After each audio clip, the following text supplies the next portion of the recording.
We call to you the green and the green, and we call to you from winter's green. We call to you the green and the green, and we call to you from forest dark. Hello all, I'm Colette from Witchways, and today I'm going to do YouTube challenge for Yule number 6 on death and rebirth. And again, my thanks to Ivy the occultist for sharing this idea. It was exactly what I needed at this moment to do. I want us to start by imagining time working differently than it does. To me, that's something that's really helpful. The way that our current industrial culture views time is as linear and going from point A to point B. And not only that, but we believe that people are more advanced, smarter, better off. Technologically, we know more, we're more skilled, we're better off, and we're always advancing and evolving. And I actually feel that's not true. And to me, that's part of death and rebirth, because I feel like knowledge comes and it goes. Sometimes humans are doing well and the cultures are doing well, and sometimes they're collapsing, and sometimes new things come out of it. So in mainstream culture, the other thing that we do is we really hide the face of death away. So my belief is if you don't have some kind of relationship and understanding and okayness with death, it's going to be much more difficult to have a relationship with birth and rebirth in your life.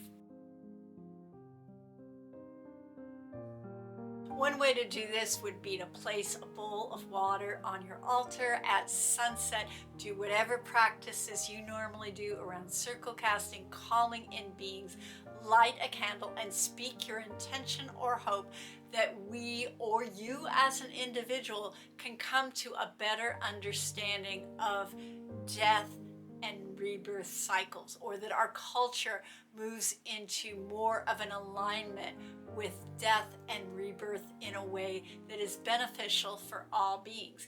If you have access, I think it would be nice to add some fallen branches or leaves on your altar around this water as well, but you don't have to do that. You can just kind of focus your attention on the wild and the way that nature already knows how to do that, and asking that it move into this water and show us the way towards understanding death and rebirth on a deeper, more meaningful level.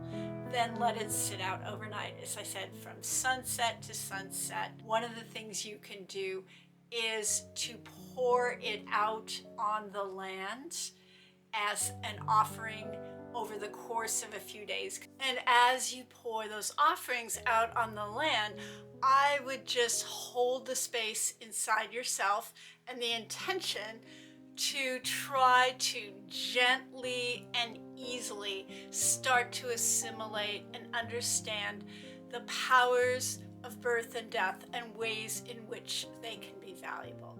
If you are in a place in your life where there are things that need to go, where there are things that need to die, and you need to rebirth into a different phase, you could do a magical spell with this water. Put some of that water on a piece of paper, let it dry, and then write out the intention of what it is you hope to release and some willingness for something new to come in. Then you can bury that paper, or you can burn it with some herbs like rosemary or blue vervain to send it off to the spirit world. So that's all I have for today on death and rebirth, but I'd love if you'd share your comments below.